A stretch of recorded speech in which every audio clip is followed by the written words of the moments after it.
I feel like it's pretty obvious that the new iPad mini is an upgrade over the previous version, but I feel like there might be even a better option for people to save even more with the iPad 10th generation. So let's go ahead and get started. The iPad 10 has a new lower price starting at $349, which is quite a bit better than when it first launched. But I've already seen the new iPad mini go on sale for $100 off, making these two quite a bit closer. One advantage with the new iPad mini is it now starts with 128 gigabytes versus only 64 gigabytes for the regular iPad 10. You've still got the same 8.3-inch IPS display for the iPad mini at 1488 by 2266 resolution. The iPad 10 is a much larger 10.9-inch IPS display with 1640 by 2360 resolution. You can go up to 500 nits brightness for both. They're both 60 Hz refresh rate, and they both look good for watching shows, reading, playing games, or just browsing online. Pretty similar aspect ratio at 4:3 for the iPad 10 and 3:2 for the iPad mini. When you put them right next to each other, they're gonna look pretty similar as far as contrast, viewing angles, and they both look pretty good overall. It may depend on what you need to do with your iPad, because obviously there's gonna be some cases where the mini can feel pretty small compared to the iPad 10, especially if you just need something to stream movies, TV shows, that kind of thing. I feel like the iPad 10 is probably the better option. Of course, it's going to be personal preference, but I don't think you can go wrong with either one as far as screen quality goes.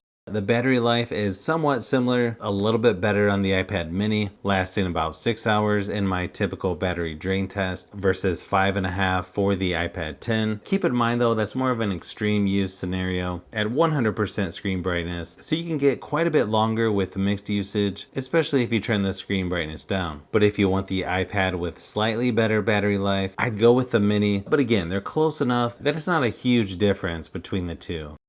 Software-wise, these two are currently on iPadOS 18.1 as of this video. You're going to get more software updates on the iPad mini since it's newer, so that's something to keep in mind as well. Obviously, it's a little bit easier to see on the larger iPad 10, but as far as the software goes, it's going to be very similar in almost every way compared to the iPad mini. But again, this one's going to be sort of personal preference because I feel like sometimes it's nicer to have the larger screen when watching stuff, but if you're reading a book or just browsing online while laying down, sometimes the mini can be a little bit easier to handle. You've also got the fingerprint scanner or Touch ID right on the power button for both iPads, which is always nice to have on a tablet. And they both have video out, so you can connect these to a projector, TV, or external monitor using an HDMI adapter. You can also use the USB-C Apple Pencil on both of these, and then the first gen Apple Pencil with the iPad 10 versus the Apple Pencil Pro on the mini. So definitely an advantage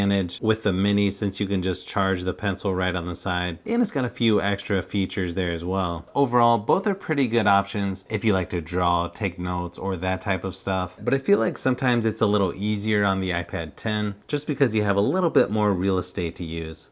Another thing to think about is if you plan on using a keyboard, I feel like you have more options with the iPad 10. There are some third-party keyboards for the iPad mini, but it's definitely not as easy to type on as the iPad 10. Now, performance-wise, the iPad mini is going to be the more powerful option in just about every way. As you can see by the Geekbench scores, it also has 8 gigabytes of RAM instead of only 4 for the iPad 10. You've got an A17 Pro chip in the mini versus the A14 Bionic chip for the iPad 10. I still feel like the iPad 10 has pretty good performance. In fact, probably the best performance for a tablet in that price range. But both of these are going to feel pretty similar when doing most of your basic day-to-day things that you would need to on an iPad. You can also do video editing on both. And then for me, I feel like the mini is probably a little better option for gaming just because it's easier to reach things on the screen. But if you're using a controller, the iPad 10 is a pretty good option. Now, when it comes to speakers, these aren't going to be as loud as some of the more expensive iPads, but as far as which one's louder, they're pretty similar. I feel like they're probably loud enough for most things. Here's a quick sample of each just to see if you can tell a difference. But I've known you too long, it hurts to watch your blue eyes fade to gray as you fade away. But I've known you too long, it hurts to watch your blue eyes fade to gray as you fade away.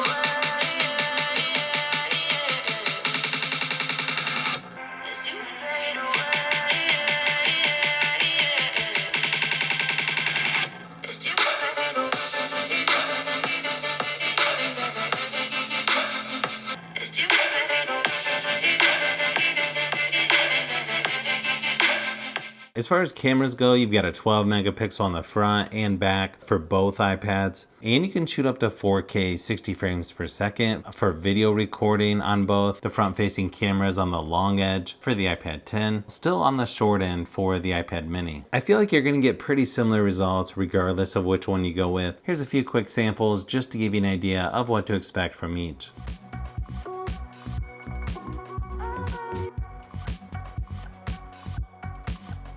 So as you can see, there's definitely some things that might make the iPad mini a better option, but I still feel like the older and the more affordable iPad 10 is still a really good option for a lot of people, even in 2024. But if you like tablets, phones, and other tech, I've got a lot more projects that I'm working on, so keep an eye out for those upcoming videos.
So if you've made it this far into the video, you may want to say thanks by subscribing, and don't forget to give a thumbs up if this video was helpful. This is Brian from Fishbee Productions. Thanks for watching, and I'll see you on the next one.